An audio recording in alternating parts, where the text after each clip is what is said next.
खरं म्हणजे आज उत्तर महाराष्ट्रातील सर्व संघटनांच्या प्रमुख पदाधिकाऱ्यांची प्रतिनिधींची आज खासदार श्रीकांत शिंदेसाहेब यांच्या समवेत एक बैठक झाली आणि गेल्या 10 वर्षांपासून सातत्याने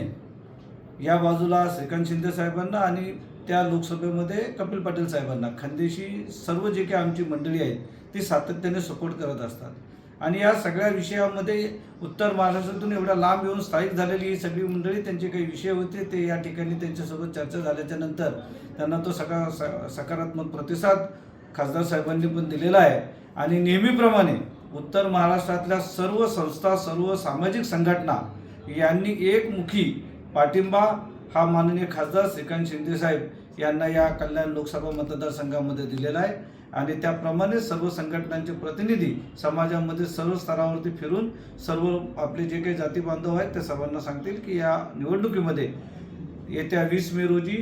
श्रीकांत शिंदे यांना धनुष्यबाण या निशाणीवरती मतदान करून त्यांना या ठिकाणी नरेंद्रभाई मोदींना पंतप्रधान करण्यासाठी पुन्हा एकदा प्रचंड बहुमतांनी निवडून द्यायचे.